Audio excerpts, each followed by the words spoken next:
everyone! October is Breast Cancer Awareness Month. And bago matapos ang month na ito, meron akong story na gustong i-share sa inyo. Ang story na ito ay hindi masyadong alam, hindi alam ng mga friends ko, at never kong ipinost sa social media. Pero si-share ko sa inyo because who knows, merong isa o dalawang tao na matulungan ng story na to. Around November 2018, as part ng aking self-breast examination, so meron akong maliit na bukol na nakapa dito banda sa gilid ng aking left na breast. Malapit na siya sa aking armpit. So, maliit lang masyado. So, when I went to visit my doctor, my OBGYN, sinabi ko sa kanya, kasi during that time, I and my husband are actually trying to have our second baby. So, pinaplano namin na mag-baby na ulit kasi mag-3 years old na yung aming anak. So, nagpaalaga ako sa doctor at sinabi ko ngayon sa kanya na meron akong nakapangbukol. Tapos, tinignan niya. Tapos, sabi niya, maliit naman siya. Pero para sure tayo, bigyan kita ng referral for ultrasound. So, I went for ultrasound. Sabi naman ng result ng ultrasound, normal lymph node lang naman daw siya. Nothing to worry, nothing peculiar. So, napanatag yung loob ko. And then, so, binigyan ako ng doctor ko ng vitamins, ng fertility pill. At so, umuwi na ako. So, pinabayaan ko na siya kasi nga, ano naman eh, diba? Hindi naman siya anything na dapat ikakaba ko. And then, February, the next year, so February 2019, naramdaman ko na lumaki yung bukol. Pagkatapos, napansin ko, nung tinitingnan ko sa mirror, meron na siyang dimple. Eh, syempre, nagtuturo ko ng biology. So, kahit pa paano, alam ko yung mga symptoms na yun ay nagsasabi ng something na hindi maganda. So, that time, ang ginawa ko, pumunta ako sa isang doctor. So, ang pinili ko is actually isang surgeon. So, shout out kay Dr. Emery Demihilio. Ano yan? Board top notcher, magaling na surgeon. So, sa kanya ako pumunta. Tapos sinabi ko sa kanya yung case ko na meron akong bukol, tapos meron siyang konting dimple. So, tinignan niya. So, bawat kapa, bawat hagod, nakikita ko kumukunot yung noo ni Doc, bumubuntong hininga siya, tapos umiiling-iling siya. So, parang hindi magandang senyales para sa akin. So, sabi niya, hindi masyadong maganda yung tingin ko dito sa bukol mo. So, ang gawin natin, ipa-ultrasound siya natin. So, binigyan niya ako ng referral. Takbo naman ako doon sa ultrasound. Pero sa totoo lang, kinakabahan na talaga ako kasi iba na yung pakiramdam ko nung time na yun.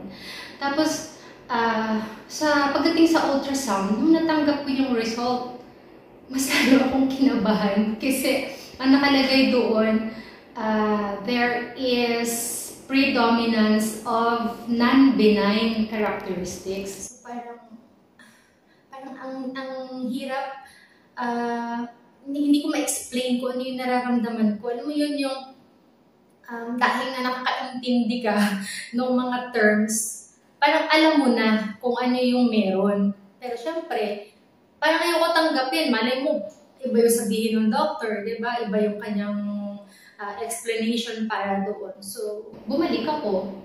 Sabi ni Doc, sabi niya, well, join me. Sabi niya, base sa result ng iyong ultrasound, malaki ang possibility na meron kang breast cancer. So, actually, mas maganda yung pagkakasabi niya doon. Pero hindi ko na maalala yung exact words. Kasi, nung narinig ko yun, alam mo yun yung feeling na parang may bombang sumabog, tapos nabingi ka ng bigla, yung tindi ng pressure, tapos parang hindi ko na maalala kung ano pa yung mga sumunod niyang sinabi.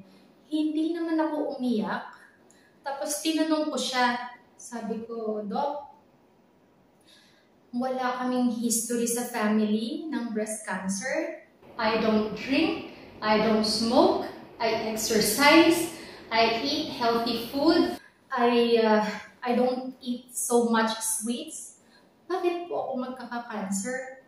Tapos, ang haba na ng paliwanag ni Doc, syempre. Tapos sabi niya, alam mo, minsan, kahit kami mga doctor, hindi na rin namin alam kung paano namin i-explain sa aming mga patients, yung mga cases nila. Sabi niya, pero para makasure tayo, ang gawin mo, magpa-FNAB ka. Ano ba yun? Yung fine needle biopsy.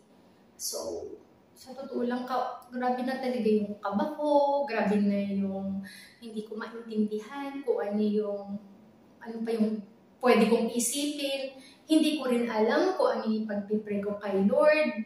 Pero alam ko, in my heart is already shouting na, Lord, please help. So, takot ako, as in, pero nagtapang-tapangan ako, pumunta ako doon sa doctor, para doon sa biopsy. Tapos, yung waiting time, parang feeling ko sobrang antagal. Alam mo yung parang, it took ages bago lumabas yung result. Tapos, nung lumabas yung result, ayun, as in, nakalagay talaga doon sa kanyang result, may nakalagay, diagnosis, breast CA.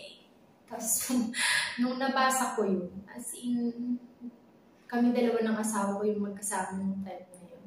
Parang, nawala yung lakas ng tuhod ko, basta, hindi ko na ma-explain kung ano yung nararamdaman ko nung time na yun. Tapos, iyak na lang ako ng iyak. Tapos, hinag ako ng husband ko. Nag-iyakan ako ng dalawa. Pagkatapos, sabi niya, mamaya-maya, parang wala ko nang pumasok. Kasi lunchtime yun eh. So, lunch break siya. Tapos sabi niya, parang wala ko nang pumasok. Parang nanghihina ako. Tapos, mamaya-maya, ayan na yung anak namin, yung 3-year-old namin, anak, pumasok siya. Mommy? Why are you crying, Mommy? Are you hurt, Mommy? Can I kiss you better, Mommy? Tapos, ganun na yung sinasabi niya. Tapos, nung nakita ko sila, nakita ko yung anak ko, yung asawa ko, biglang may parang flash of realization na I have these two very important people in my life and they are worth living. Kasi diba, bakit ko nasabi yun? Kasi diba pagka narinig mo, o nabasa mo, basta nag-diagnose ka na meron kang breast cancer, or basta kahit ano, basta cancer, yung nandun agad yung feeling na, okay, eto, wala na, mamamatay na ako. Di ba ganun naman yung unang pakiramdam natin. Tapos, parang basta pag big C talaga siya, parang equals death na siya agad. So, na-realize ko na meron pa akong big reason to fight. And, simple lang, bumangon ako, pinunasan ko yung luha ko, tapos nag-pray ako. Napakasimple lang ng prayer ko nung time na yun. Sabi ko, Lord, I surrender to you my life. Please be with me in this battle. Amen. So, ganun lang. Tapos, sabi ko sa asawa ko, tara din, pasok tayo.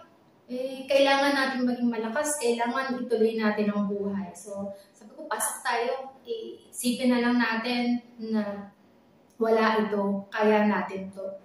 Tapos sabi ko, habang pinag-iisipan natin kung ano yung next na habang natin, mag-work muna tayo. So, ganun nga yung ginawa namin. Pumasok ako.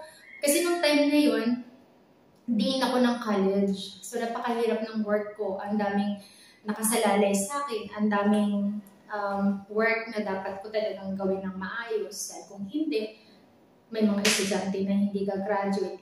Siyempre, ano na yun, papalapit na yung graduation. Tapos, wala akong pinagsabihan kahit na isa. Sa mga kaopisina ko, walang nakaalam.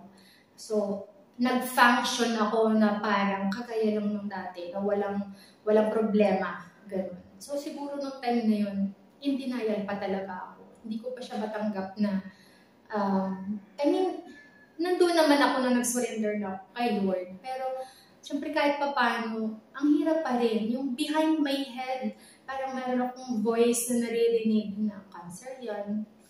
Paano yan? Yung anak mo ang liit-liit pa. Parang ganun. Tapos,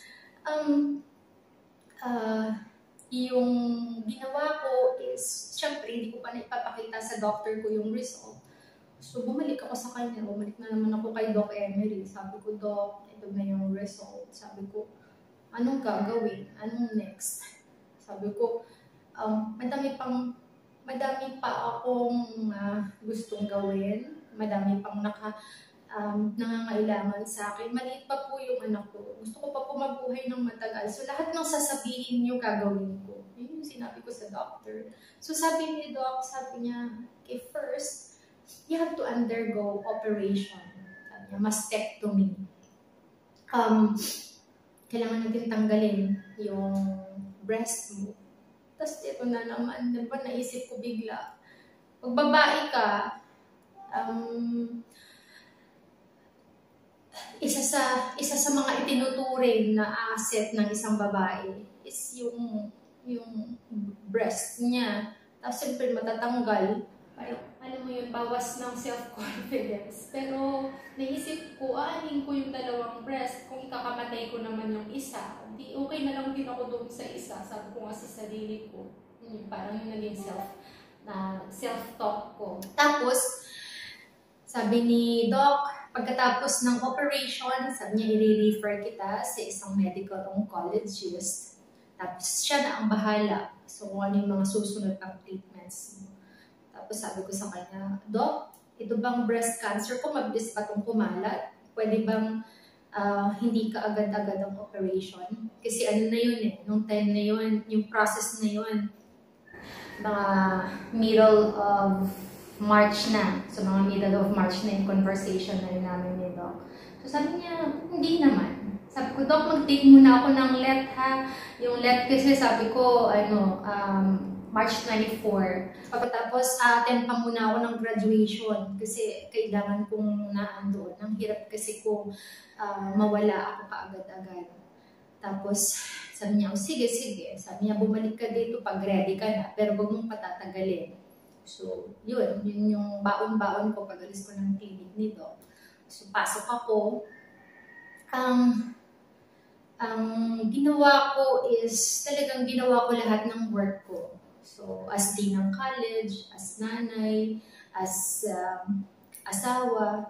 So, kasi parang naiisip ko, what if during the operation, hindi na pala ako magising, diba? So, at least nagawa ko na lahat yung mga dapat kong gawin. So, parang ano lang, diba? Parang timang lang. Sabi, lalaban, gustong mabuhay. Pero nag-iisip din pala na what if mamatay ako during the process. Siyempre, hindi mo naman maiaalis sa akin yun. Kasi, kita mo naman din, mismo kung nanonood ka ng movie, nakikita mo sa mga eksena ng pelikula, edi iniisip mo baka ganun din ang mangyari sa'yo. Pero, by God's grace, hindi ganun yung nangyari. Bago ako nag-take ng exam, nag-call ako ng college meeting. So, sabi ko sa mga kasamahan ko sa office, sabi ko, I have to step down as the college dean. So, gulat silang lahat. Sabi niya, bakit? Ganun. Sabi ko, kasi, saka ko lang sinabi. Sabi ko, I have been diagnosed to have breast cancer. Shock silang lahat. Kasi, wala daw talaga silang alam. Wala silang ka-idea. Kasi, I acted as if nothing is wrong. Sabi ko sa kanila, kasi ayoko lang yung maramdaman ko na kinakaawaan ako. Tapos, kasi baka lalo akong manghina. So, sabi ko, we have to vote for a new dean para ma-endorse natin sa president. Para kung sino man yung, bago ako magpa-opera, dapat meron akong kapalit. So, yun yung ginawa namin sa college. And then, March 24, nag-take ako ng let. So, sa Manila yun. Ang ginawa ko, maliban sa pag-take ng let, nag-seek na rin ako ng second opinion sa Manila doctors. Not that I don't trust doctors in Palawan. Of course, I trust them. I guess, it's just for my peace of mind. And so, yun na nga. pareho lang din ang sinabi ng mga doctors doon sa kung sinabi ng doctor sa akin dito sa Palawan. So, umuwi ako, decided na magpa-opera. So, beginning ng, after graduation, middle ng April, nagpa-opera ako. So, grabe, katakot-takot na prayers talaga, as in sobra. Tapos, grabe si Lord, yung provision niya, yung peace pa lang kaagad na binigay niya sa akin just before I entered the operating room is sobrang blessing na kaagad-agad. After ng operation, ang hirap, umuwi, kaya ako nun after 3 days, umuwi ako na may dala-dala pa akong drain, ay dito pala, drain ng blood, no, dito sa gilid. So, ang hirap pag umalaw, mahirap yung, restricted yung mga movements ko. Pero, that was all worth it talaga. So, yun. After ng 1 month, in-endorse naman ako ngayon sa medical oncologist. So, I went to see Dr. Joseph Provera. Shout out to sa aking magaling na onco. Well, the number of breast cancer cases, not only here in Palawan, but in the Philippines, and the epidemiology of this breast cancer is consistent with that what we observe globally. Kung modality po ng treatment? Modalities of treatment of breast cancer that really depends on the histologic type, mga prognostic factors, and the stage. So we come up with a comprehensive management, maybe a combination of surgery, chemotherapy, hormonal therapy, and radiation therapy. And siya ang nag-recommend ngayon ng 6 cycles ng chemotherapy. So kung ano man yun, hindi ko na inalam. Basta sabi ko sa kanya, Doc, give me the best of what you have. Tapos, ang tanong ko sa kanya sunod, Doc, meron pang chemotherapy na hindi malalagas yung buhok ko. Kasi big deal sa akin yung hair eh. Yung hair ko kasi parang kinukonsider ko siya na parang isa siya sa mga assets ko. So I always wear long hair. Tapos, yun, sabi ni Doc, wala eh. Sorry talaga, pero wala tayong ganong chemo. So, hinanda ko na rin yung sarili ko doon sa mawawala yung hair ko na kaingat-ingatan ko. So, bago yung first session ko ng chemotherapy, I cut my hair short. So, shoulder length na siya. From like halos waistline length to shoulder length. Para parang hindi masyadong masakit. And then, nung first day ng chemotherapy, pasok ako doon sa chemo room. As in, takot na takot ako. As in, sobra-sobra yung prayer ko. Kasi, di ba, nakikita natin minsan sa mga eksena sa pelikula, pag nagki-chemotherapy, yung mga reactions nila parang sobra-sobrang mahirap. Pero hindi naman pala. No? Parang ordinary drip process lang siya. Alam mo yun, kung sa layman's term, dextrose, parang gano'n. Pero, ang mahirap doon yung the first week, siguro after 3 days, as in sobrang masakit siya sa katawan, parang hindi ko ma-pinpoint saan ba masakit, ang likod ko ba, bewang ko ba, o basta, ang sakit-sakit niya. Pagkatapos, syempre may mga pagkakataon na nasusuka. Kasi ako, ang ginawa ko sa cycles ng chemo ko, pumapasok pa rin ako sa school. Chemo ako sa umaga, pagkahapon pasok ako sa school. Bakit ganun? Kasi ayokong magmukmuk, tapos o kaya sa bahay lang, tapos i-feel lang yung pain. So mas okay sa akin na may ginagawa ako, busy ako, para hindi nakafocus yung aking attention doon sa pain na nararamdaman ko. So, after 14 days, ayun, unang naglagas yung hair ko. Pagka gano'n, tapos tinignan ko sa kamay ko, yung ang dami-daming hair na nandoon, tapos parang, biglang may bilog agad siya, gano'n. Tapos as in yung, ang lalaki ng luha ko talaga nung makita ko yun. Tapos, ba to? Sabi ko kanina, hindi melodramatic, hindi ako iiyak, pero sorry na talaga. Sorry na agad. Tapos kasi nga, yung buhok, yung kasi naisip ko, yung breast, kaya kong itago kasi suta mo lang ng bra na may foam, okay na di ba? May umbok na uli.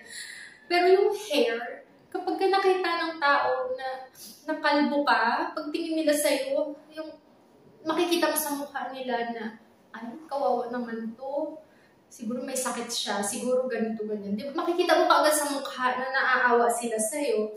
So, ang mangyayari, parang pati ikaw, maawa ka na sa sarili mo. So, yun, talagang sobrang naapektuhan ako nung time na yun. Pero, basta decided ako, laban lang talaga. So, 6 cycles ng chemotherapy hanggang sa talagang totally naubos ang hair ko.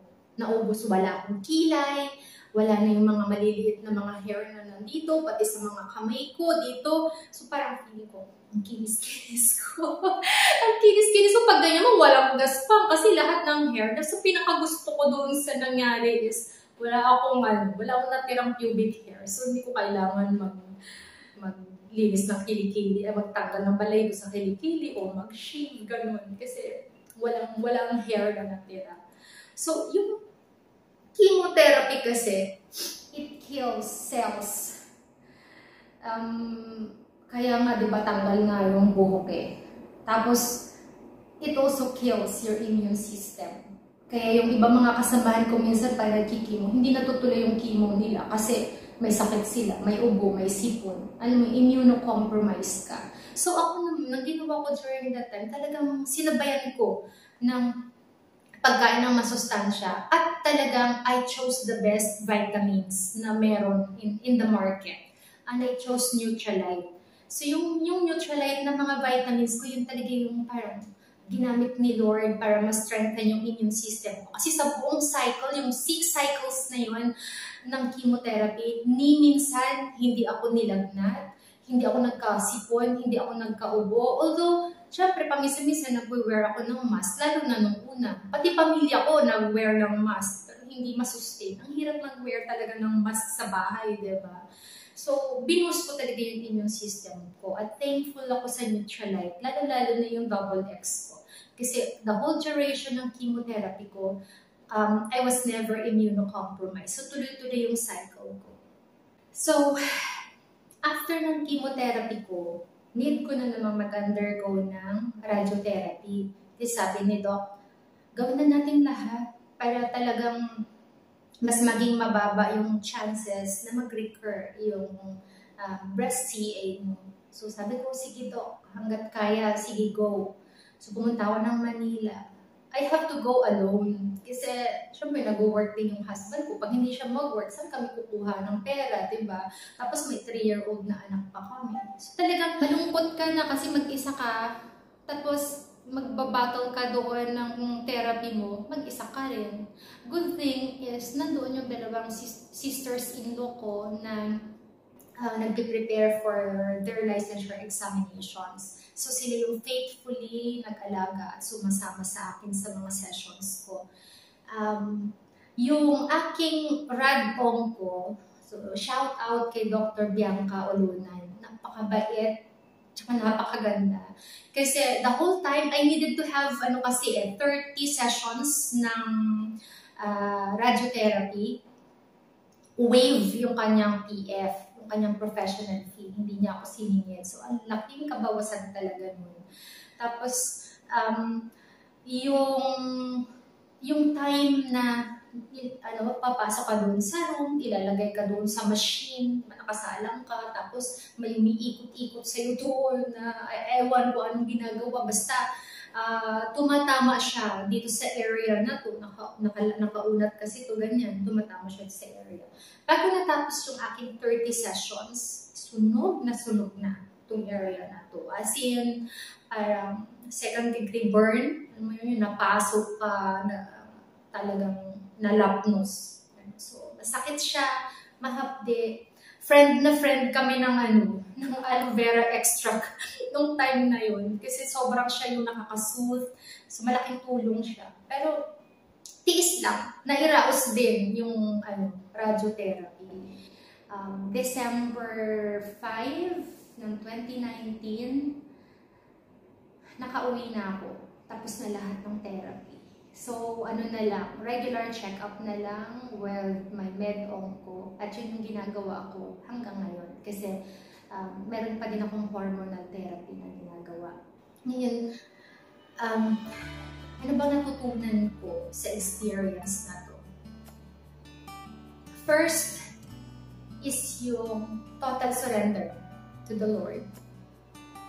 It is so hard to live that verse in the Bible that says, "In everything give thanks, for this is the will of God." Diba? Kahit naman siguro sino sa kalagayan ko, ang hirap-hirap magsabi nung Lord, thank you, may cancer ako. Diba? Sobrang mahirap talaga siya. Pero, ayun, nagawa ko yun. Talagang nasabi ko kay Lord in my heart na, Lord, thank you for allowing me to experience such an enriching experience na I will never be the same again. Yun. Pero, sobrang naging huge yung faith ko talaga sa Panginoon kasi sobrang nag-provide siya. Tapos, pangalawa, natutunan ko, when you are in this kind of situation, family love and support is a must. Kasi nandun lahat ng family ko. Kung pwede lang, nung inopera ako, lahat sila magbantay sa akin sa ospital. Kung pwede lang, tuwing chemo ko, lahat sila sasama sa akin sa ospital. Ganon yung family ko. So, sobrang thankful ako sa kanila. Tapos, sa husband ko, never ko siyang narinig na nag-complain. Lahat ginawa niya, talaga, alagaan yung anak namin, alagaan pa ako. Tapos syempre, during that time, hindi naman kami well-off na family. Hindi naman masagana ang aming pera. So yung husband ko, sobrang tiyaga na every session ko ng chemotherapy, pipila siya sa PCSO para humingi ng tulong. So, thank you very much. No? Thankful ako sa PCSO kasi naging beneficiary ako ng nila, ng kanilang, ano ba tawag doon? Basta, yung kanilang aid. No? Tapos, yung mga pamangkin ko, salitan na sila magbantay sa akin. Sila lang ang gumagawa sa bahay.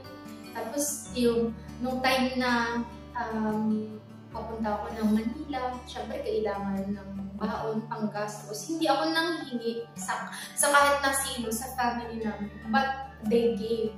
I mean, like, bigla na lang nagdatingan yung blessings o bigay ito, galing kay ganito, kay ganyan.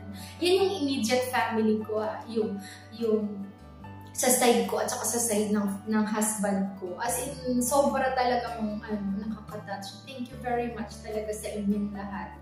And then, yung WPO family ko din. No, sobrang thankful ako sa lahat ng nag-support at nag-pray. Pati sa yung pagpa-process ng mga papers ko, ang dali-dali lang, walang problema.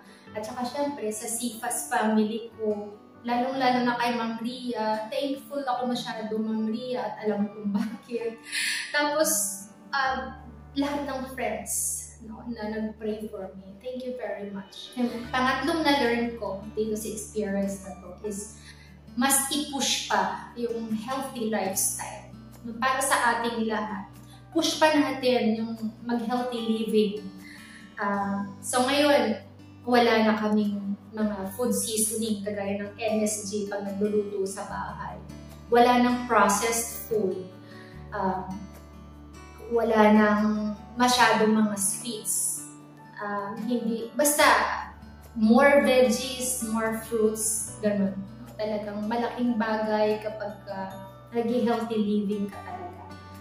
Yung pang-apat na natutunan ko sa experience na to is yung maging matatag. You just have to face and experience the battle that has already won by God for you.